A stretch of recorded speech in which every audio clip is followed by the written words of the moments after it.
பாட்டாளி மக்கள் கட்சியை இந்த அமைப்பை உருவாக்குவதற்காக 46 ஆண்டுகாலமாக உழைத்தவர் மருத்துவர் ஐயா அவர்கள். அவரிடத்திலிருந்து பாட்டாளி மக்கள் கட்சி திட்டமிட்டு திருடி இருக்கிறது ஒரு கூட்டம். அதற்கு தேர்தல் ஆணையம் துணை போயிருக்கிறது. பீகாரில் 65 லட்சம் பேர் வாக்காளர் நீக்கிறாங்க. ஏன் வாக்காளர் நீக்கிங்க அப்படின்னா இறந்து போனவர்கள் பட்டியல்.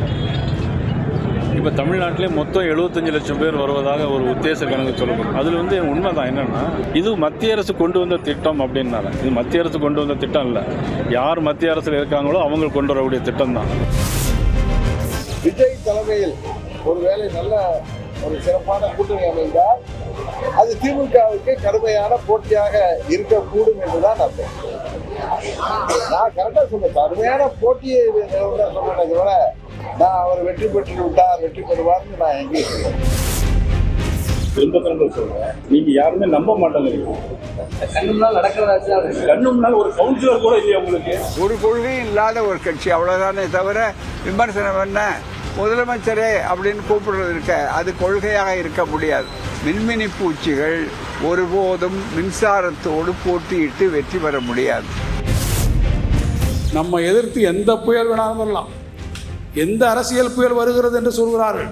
எந்த புயலாக வந்தாலும் கடைசியாக ஒரு ஸ்லைடு போடுவான். புயல் என்று தான் சொல்லி கொண்டிருந்தோம், கடைசியில் வலுவிழந்து அது வெறும் காற்றழுத்த தாழ்வு நிலையாக மாறிவிட்டது.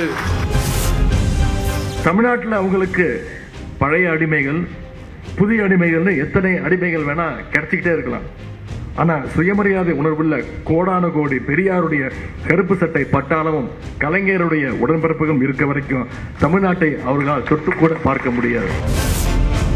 எதிர்கட்சிகள் என்ற பெயரில் நாங்கள் உட்கார்ந்து மக்களை பாதிக்கின்ற ஒரு பிரச்சனையை தேர்தல் ஆணையம் இப்போது எடுத்திருக்கிற நடவடிக்கைகள் அது பாராட்டத்தக்க அளவிலோ ஏற்கத்தக்க அளவிலோ இல்லை என்பதை எடுத்துச் சொல்வதற்கான வாய்ப்பில்லை என்கிற போது வேறு வழி இல்லாத நிலையில் வெளிநடப்பு செய்திருக்கிறோம்.